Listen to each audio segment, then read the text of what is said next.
Ram Hare Hare. Okay, so Hare Krishna, everybody.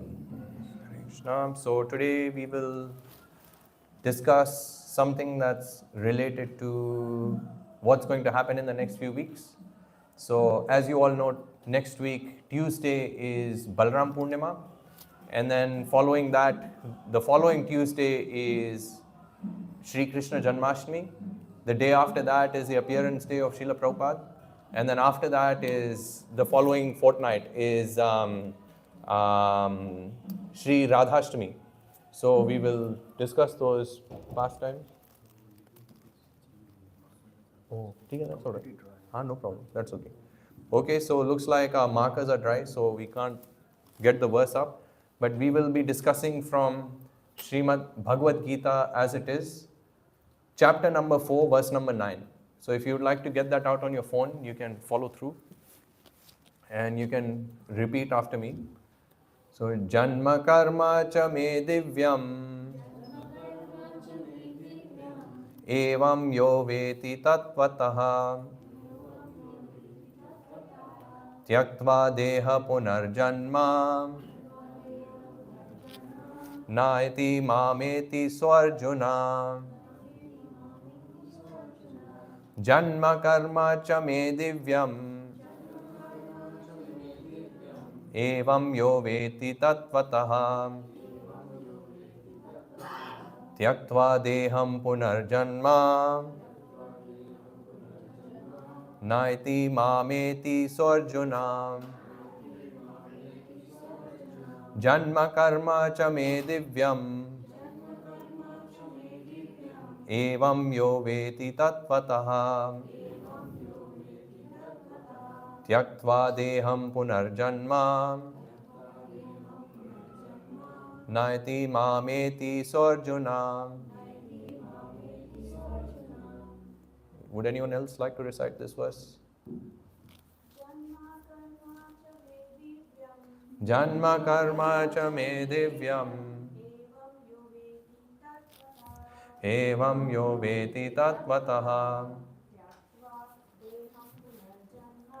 Tyaktva Deham Punarjanma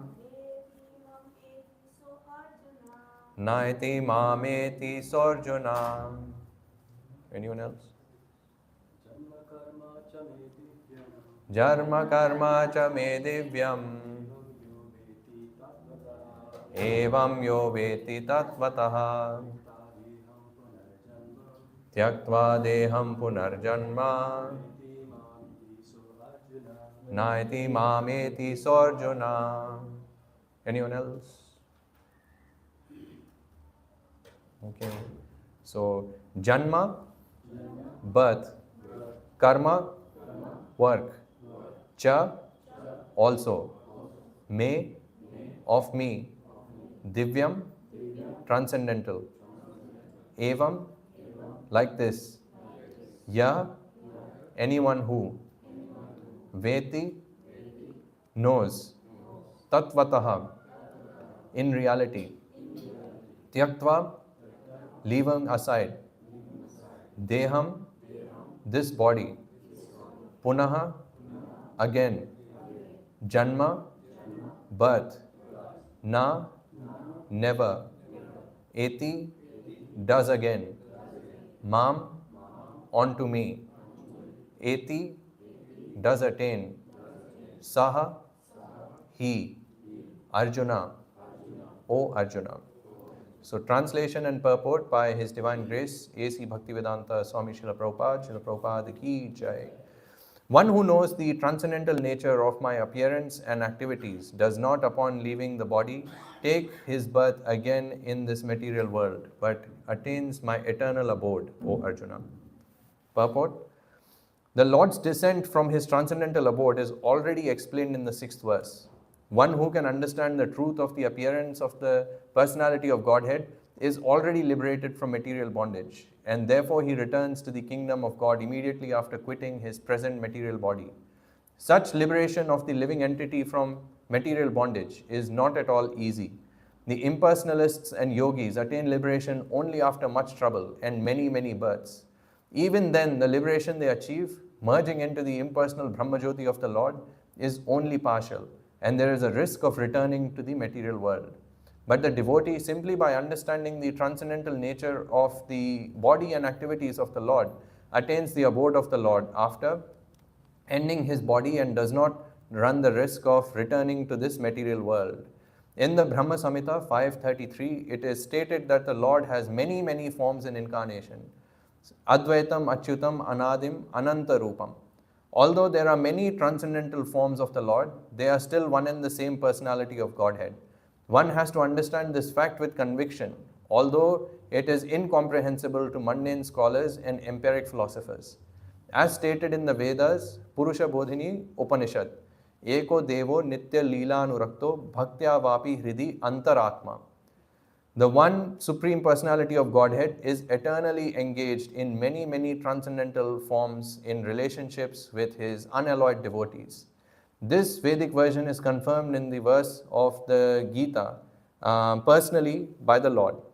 He who accepts this truth on the strength of the authority of the Vedas of the Supreme Personality of Godhead and who does not waste time in philosophical speculations attains the highest perfectional stage of liberation.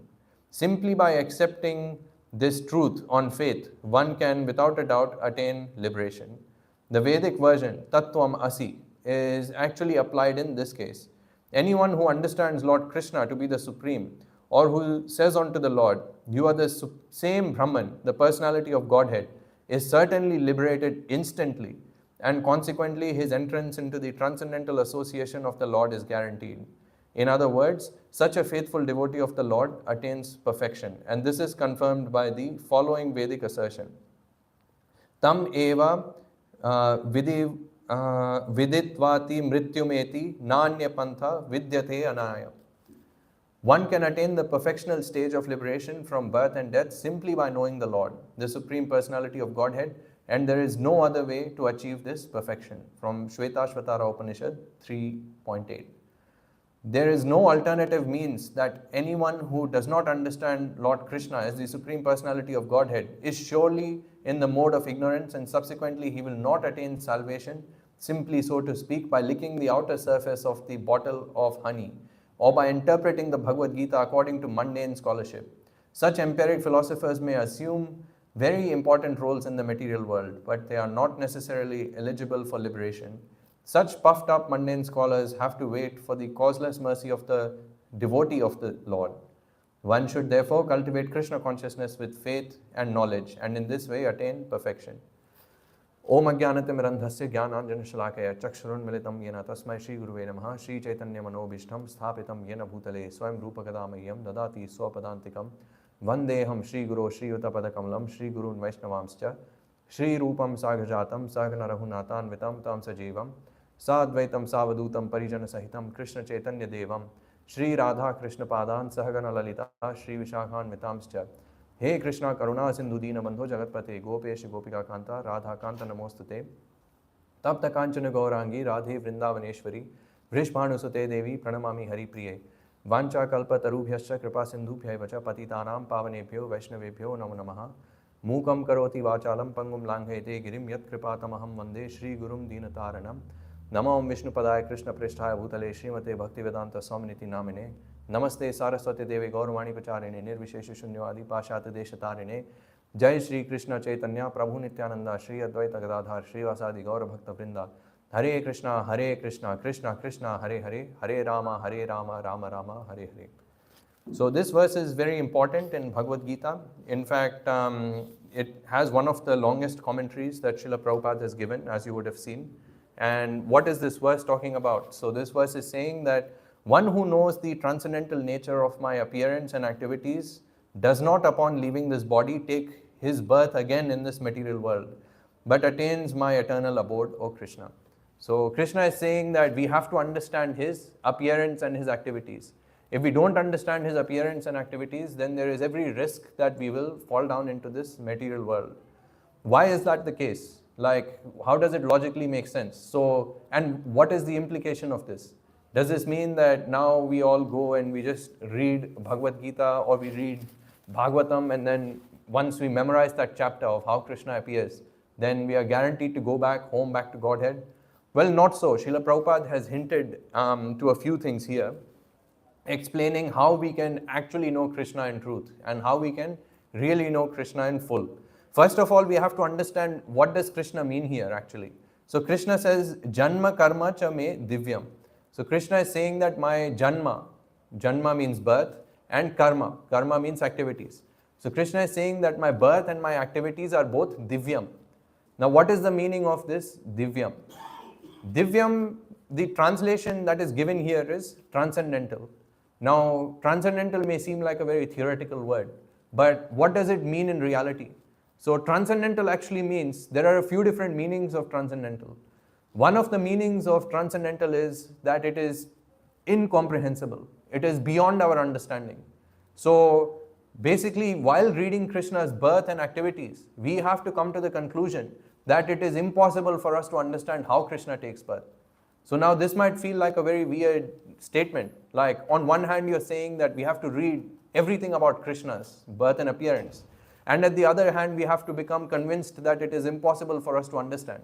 So you're saying that we have to understand that we cannot understand.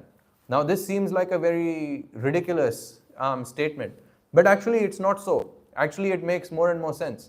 Because how many of you here have done a PhD? Anyone done PhD? No. Okay. Anyone has done research in any field?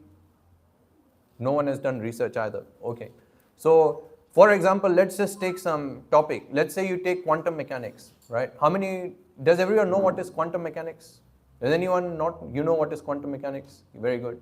Does anyone here not know what is quantum mechanics? No. Everyone, okay, don't know. Okay, let's pick another field. Let's take biology. Okay, everyone knows what is biology? Yes, everyone understands biology. So in biology, there are many different fields. There is study of plants, there is study of animals, there is study of ecosystems, like their combination, etc. So back in the day, like about 200 years ago, there were scientists, including Darwin, who thought that we can completely understand everything about biology. How? If we study the species. So they came up with this whole idea, it's called the origin of the species. So they went and they started discovering, so Darwin was the one who was traveling all around, and he noticed that there are certain animals that look more like humans, certain animals that don't look like humans, etc. Then there was some level of archaeology at that time, so they did some digging around and they found that, the skeletons of the animals back in the day were a bit different to they are now. So he came to the conclusion that there must be a theory called evolution.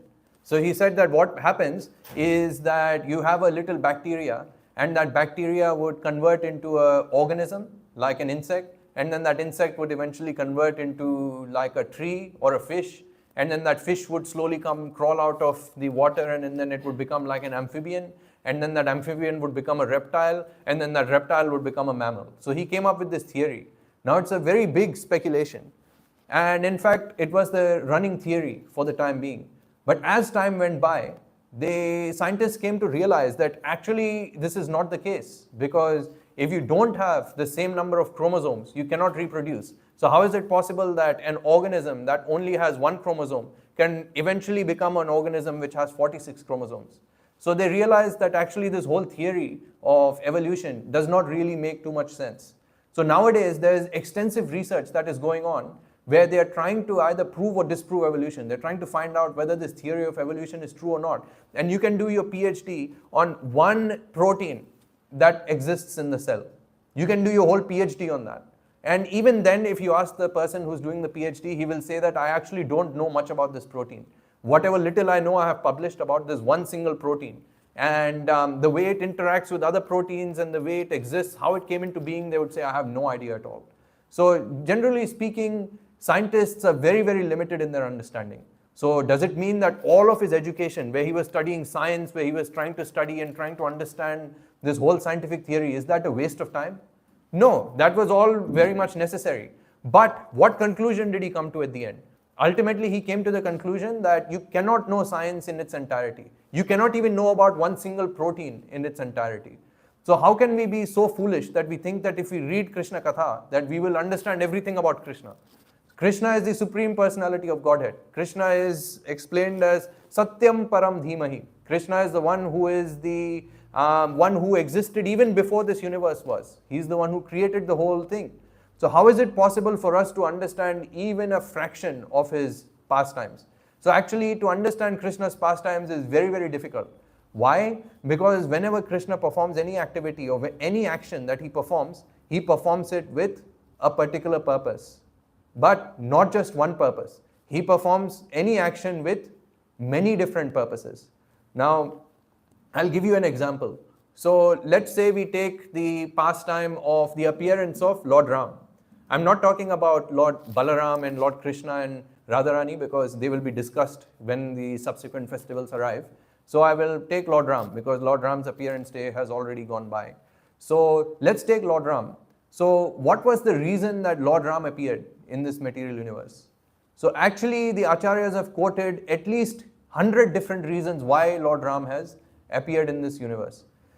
Like birth can be such a huge thing. Like birth is such a major thing. Let alone that. I don't know how many of you were here when we were discussing Sundarkand.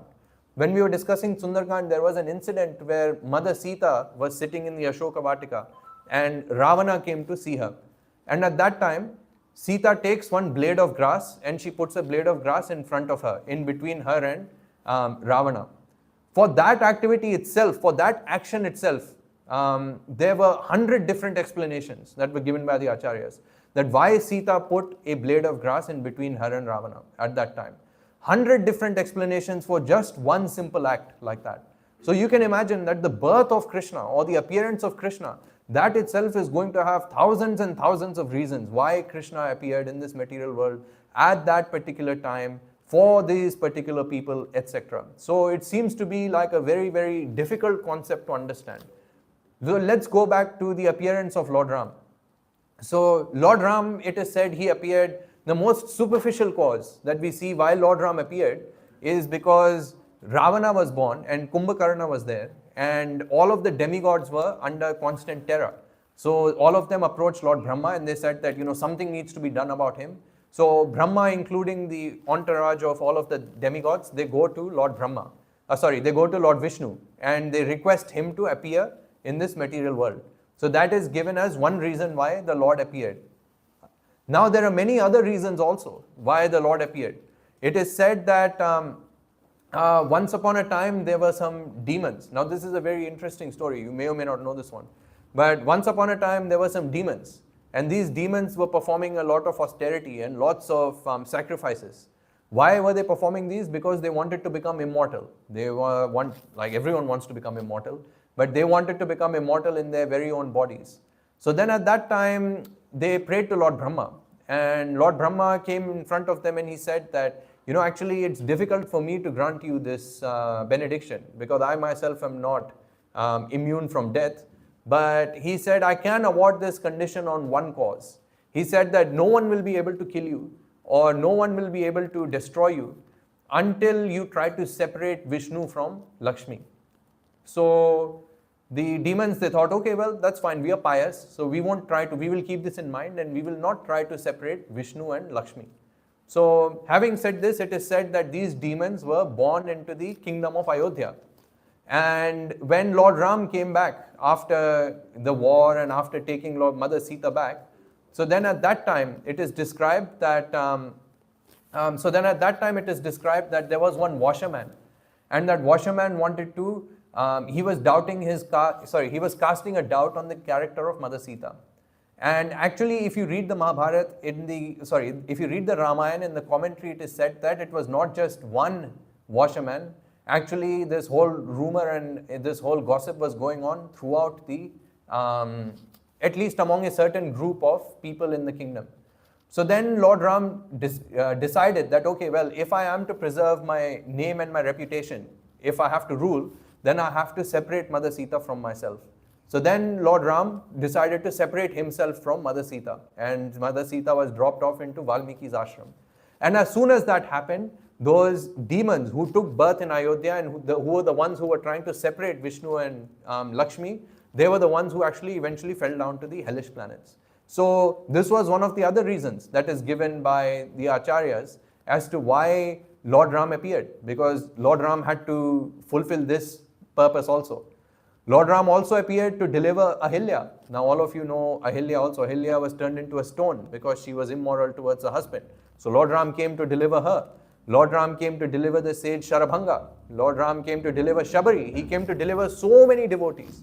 So the Lord comes to perform many, many different activities. And that is why the birth of Krishna or birth of Lord Ram, whenever he does something, he hits. In Hindi there is a saying that you can hit many targets with one arrow. There is a saying like that. So similarly, Lord Ram also and Lord Krishna, he also does the same thing. Whenever he appears, he tries to fulfill multiple different purposes at the same time. So that is why we have to understand that is why the appearance of the Lord is very difficult for us to understand. Even though we may read something that, okay, this is the reason why the Lord appeared, this may or may not be the actual, or this may or may not be the only reason why he appeared. There may be many more reasons. Actually, if you go deeper, if you want to understand Lord Ram Leela even in more detail, there is one more reason why Lord Ram appeared. That is actually explained in Chaitanya Leela. This is not explained in Ramayana, this is not explained in Mahabharata. This is explained in Chaitanya Leela. And why did Lord Ram appear? One of the reasons was that in his previous incarnation, he came as Narsimhadev.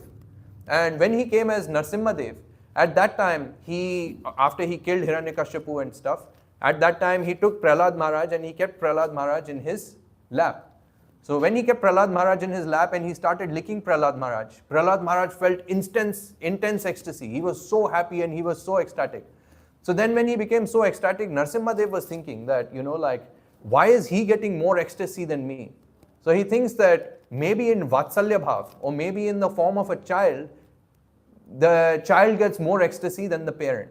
So that is what Lord Narsimhadev said, and he said that, okay, in my next incarnation, I want to come as a child. I want to enjoy the rasa of a child. So then it is explained that Lord Narsimhadev, he came as Vamanadev. So when he came as Vamanadev, he was born to Aditi and Kashyapa. So at that time, the Lord was able to enjoy that Vatsalya rasa between his parents and him as the child. So he was able to enjoy that as well. So then when he went to the kingdom of Bali Maharaj, at that time he saw that, oh wow, Bali Maharaj is ruling such a huge kingdom and so many subjects are there. And all of them are glorifying the Supreme Lord by performing sacrifices, by reciting the Vedas, etc. So in the heart of Vamanadev was the desire that I also want to become a king and I also want to enjoy the opulence as a king and I also want all my subjects to be engaged in God consciousness. I also want to see what that is like. So that is why it is explained that he next came in his Leela avatar as Lord Ram. So then when he came as Lord Ram, he enjoyed his opulence as a king and he also engaged his citizens in yajna and performed yajna as well. So this is explained afterwards. So you can see there are many, many different reasons why the Lord might appear. Some of them might appear very superficial, like the Devatas going and requesting the Lord to come. And some of them may be very internal, like what's going on in Krishna's heart. So although Krishna is eternally self-satisfied, he doesn't need anything else to be satisfied. But yet he has a desire to enjoy relationships with his devotees. And that is why Krishna appears in multiple different ways and multiple different reasons.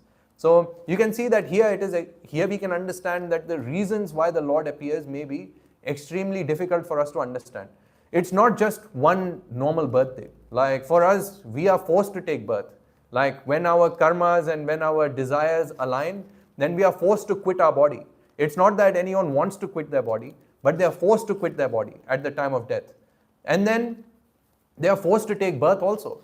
So it's not that they have any control over that. They are fixed and their birth and their activities are carried out by Maya or Prakriti. Whereas in the case of the Lord, all of the activities are carried out by His own will. That is why Krishna says, Sambhavami Atma Mayaya, which means that He appears out of His own will, Atma Mayaya. Out of His own will He appears and He delivers all of the living entities also. So then it is explained that, okay, well, fine, Krishna has many reasons to appear in this material world. What does that have to do with me? Okay, fine, like let's say ABC's birthday is there, like some Mr. X, his birthday is there. He wants to celebrate his birthday. Sure, he can celebrate his birthday, no problem. He can invite his friends, that's fine. But then what does that have to do with us? Like if Mr. X wants to celebrate his birthday, he's free to do so. Why do we have to celebrate his birthday? So similarly, when Krishna wants to celebrate his birthday, sure, like all of his devotees can celebrate his birthday. Why is it that everyone should celebrate Krishna's birthday, or Lord Balaram's birthday, or Radharani's birthday? Now it seems like, why we should do that seems to be a bit of a question. In fact, if you have asked this question, that is the perfection of human life, because these are the kinds of things we should be thinking about, not about, oh, I wonder when the interest rate is going to go up. Like, those are not the kinds of things which are meant for human contemplation. Like, yeah, sure, you can kind of think about that, but the real questions that we should think about is, why is it that Krishna appeared? Why is it that I have to celebrate Krishna's birthday? So that is explained. So if we read the scriptures, we will understand that once upon a time, Lord Vishnu, he was there in the he was there in the spiritual universe.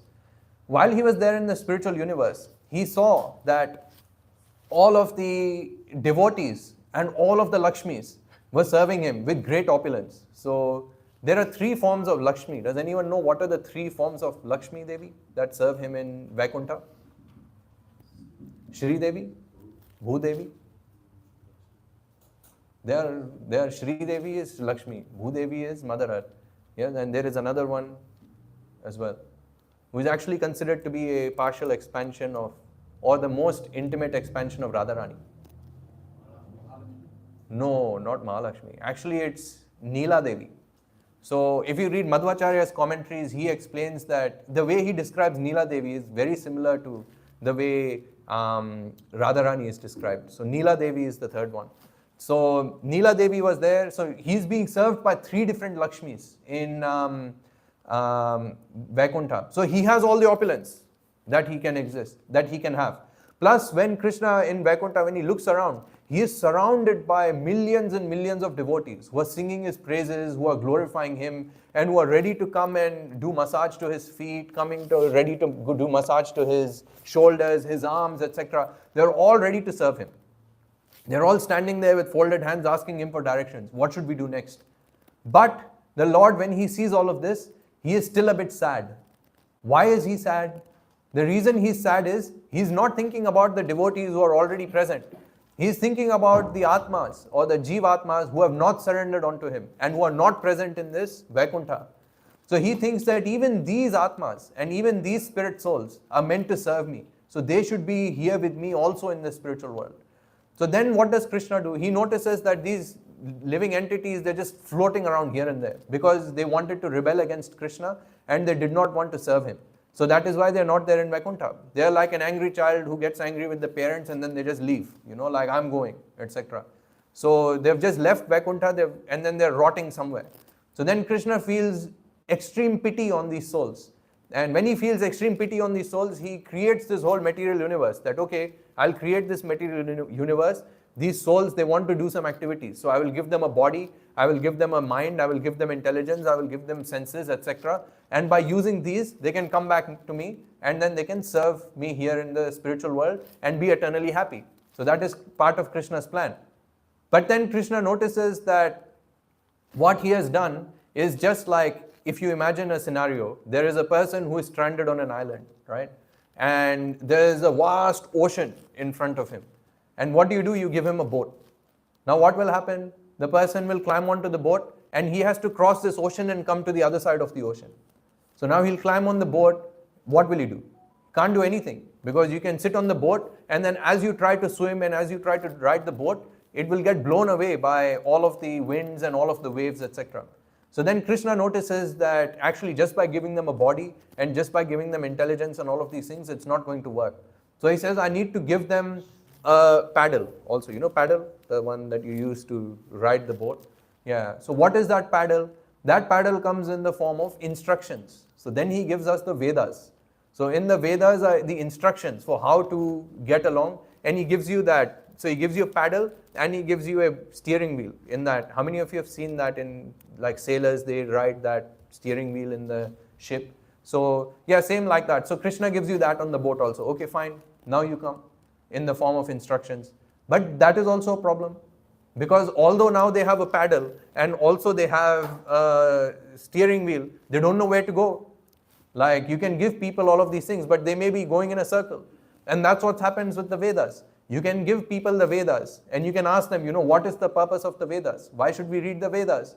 And people will have all different types of answers. We read the Vedas to get material prosperity. We read the Vedas to go to heaven. We read the Vedas to kill our enemies. Yeah, you can do that also. If you want to, if you read the Vedas, there is yagyas available where you can recite those, and as soon as you recite those, your enemies will drop dead. Yeah, so that is also there. And in fact, there is an example in Srimad Bhagavatam also. There was one rishi who recited this because he wanted to kill Indra.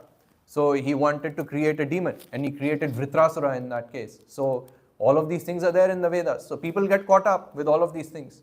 Otherwise, some people get caught up in other things. They think that, okay, to understand knowledge is the goal of life. So what do? They read the Upanishads and they come to the conclusion that Aham Brahmasmi. They think that I am the Supreme Lord, like Krishna and I are the same. I am Atma Brahma. They foolishly come to the conclusion that they are the Supreme Lord. They forget the fact that they were in illusion first. How is it possible for the Supreme Lord to come under illusion? They forget that. It's extreme stupidity to think that we were God at one point. But they get caught in that. So then Krishna notices that actually to get these people out, I need to go myself. And I need to go and guide them. I need to sit on that boat. And while I'm sitting on that boat, I am the one who has to actually drive this boat and control the direction. So Krishna then personally, he comes. After that, he comes to this material world. He comes personally, or he comes through his incarnations, or he sends his representative devotees. Then Krishna, those devotees come, and then Krishna comes and personally tries to guide us to take us home back to Godhead. So how does Krishna personally come? So Krishna personally came to give Bhagavad Gita. So when we read Bhagavad Gita, in that Krishna has given specific instructions on how to understand the Vedas. Krishna says, what is that verse, Prabhu? 15:15. Vedescha sarvair aham eva vedyo vedanta krit vedavid eva chaham. Krishna says that out of all of the Vedas, I am to be understood. The whole purpose of the Vedas is that I need to be understood. Don't get caught up in all of these other things which are there in the Vedas, like Putra Kameshti Yagya, Ashwamedha Yagya, all of these Yagyas. Don't get caught up in all of these. Understand that you have to come to me. I am the goal of all of the Vedas. So then Krishna comes and he personally gives this knowledge. And that is why Krishna says, Janma karma cha me divyam evam yo veti tatvataha, which means that one who understands this tatvataha, means one who understands this fully, and one who is utterly convinced of this fact that Krishna has taken birth on this, or Krishna has appeared in this world for us. That is what we have to understand. Krishna is not appearing for enjoying, or Krishna is not coming here for some other purpose. The main reason why Krishna has come into this material universe is for us. He is not here to have a good time. He is here to take us back home, back to Godhead. Krishna does not enjoy being in the spiritual world. Does not enjoy being in the material world. It is explained that Krishna hates this material world. It's like a king. Like a king, does he like going to the prison? Does a king like going and visiting the prison house where all the criminals are there, like murderers and thieves and rapists and all these kinds of people are there? Would a civilized person like to go and visit such a place? No, no one likes to go and visit such a place.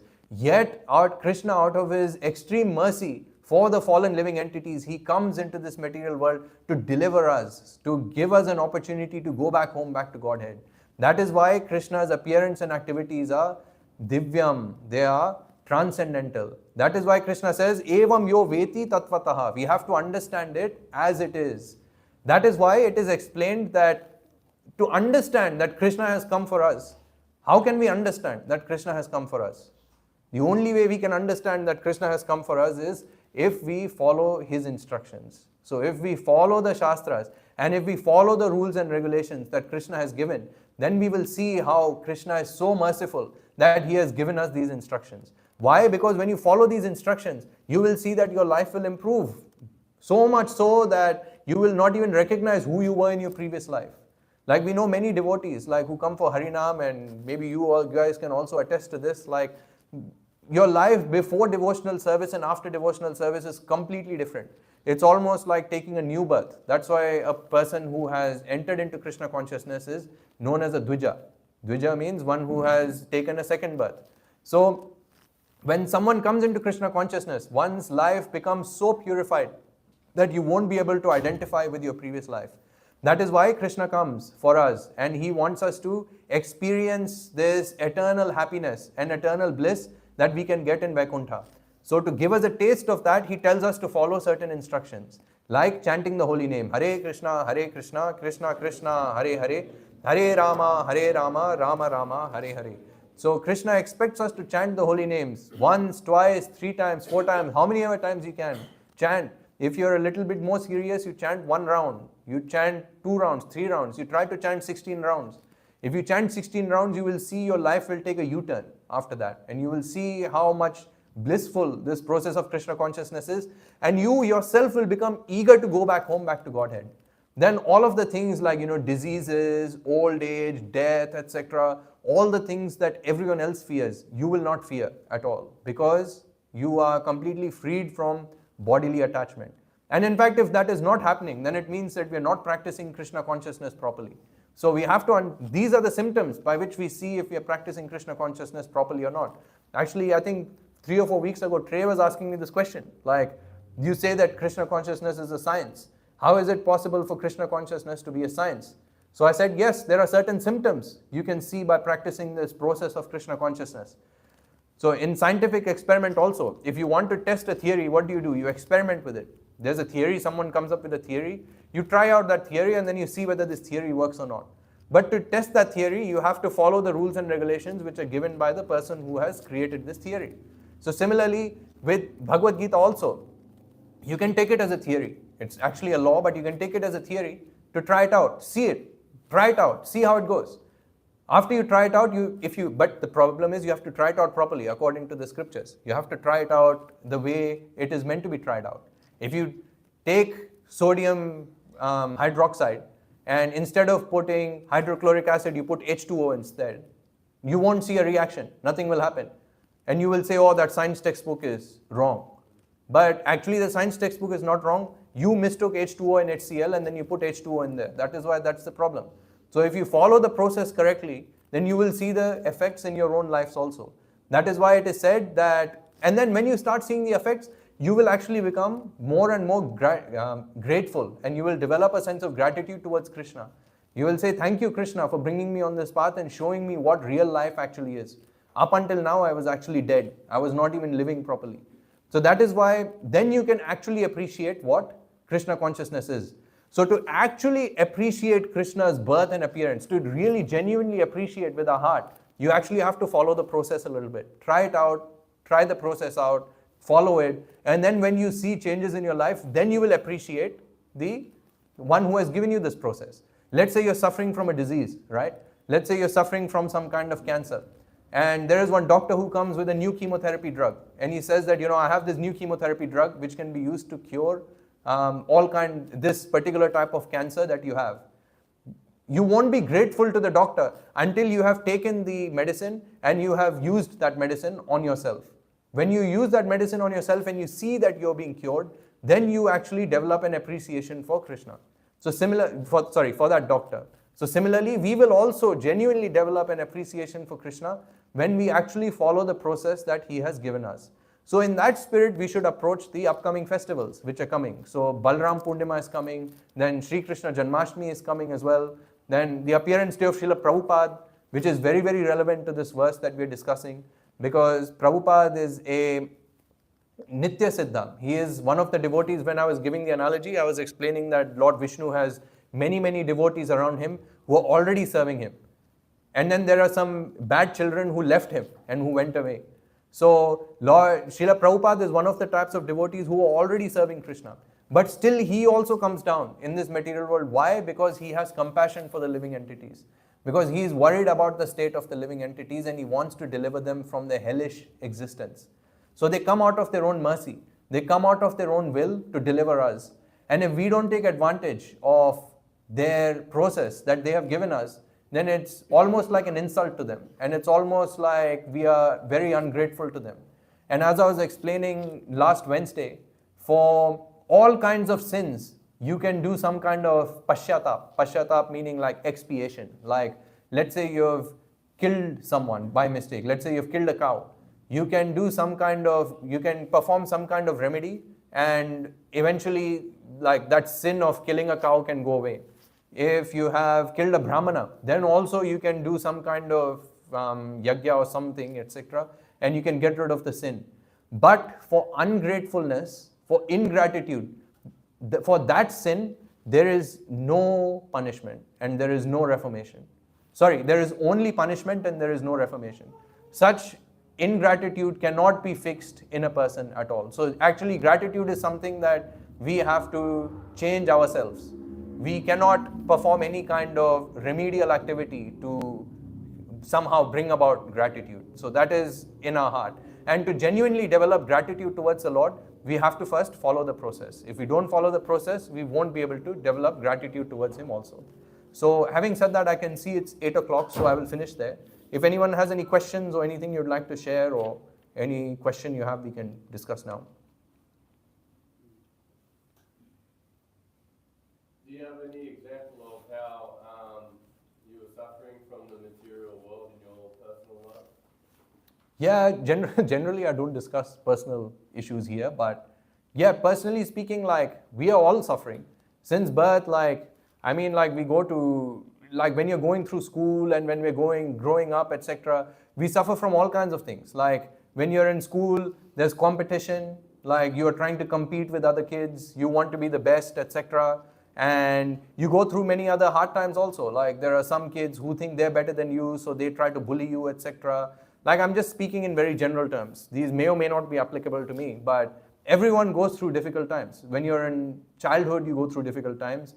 When you're in university, you go through difficult times. There's all kinds of temptations and you have to decide whether I need to give in to this temptation or not. So at that time, it's a huge battle that's going on within your heart. Like, should I give in to this temptation? There's alcohol, there's drugs, there's illicit connections, there's all kinds of different things. Gambling, as soon as you turn 18, you can do whatever you want, right? So then in your mind, in your heart, there are all kinds of different things you have to battle against. But for one who is already Krishna conscious and who knows that I'm not going to do any of these things, for such a person, those kinds of temptations are not even temptations at all. Like we see in, like for example, like, have you tried fasting on any particular day? Yeah. So let's say we have to fast because I woke up late and I wasn't able to make my breakfast, right? So then when I go to work, I'm going to feel extremely hungry. I'm going to be complaining, oh, I need to go and find food somewhere, etc., like that. But on the day of Ekadashi or on the day of Nirjala Ekadashi or even Janmashtami, when you have made a vow that I'm not going to eat anything, at that time you don't feel hungry at all. You can try it out. Yeah, you can try it out. You don't feel hungry at all until midnight. You don't want to eat either.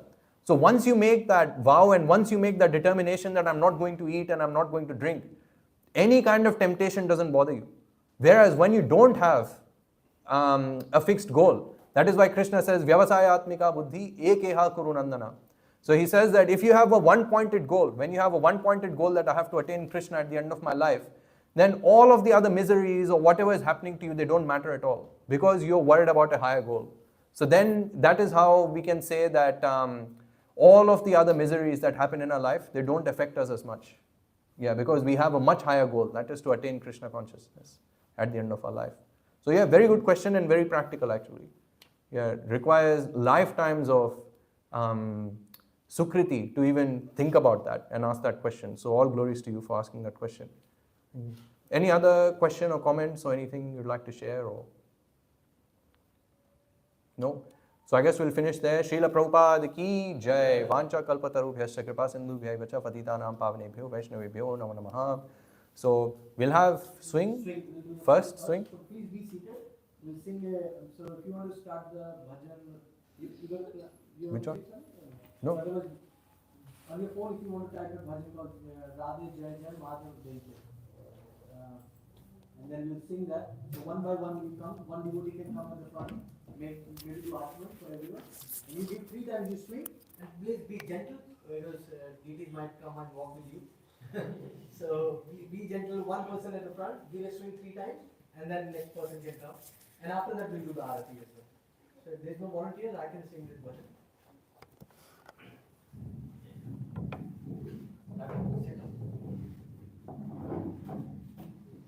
Any volunteer for the Ajman?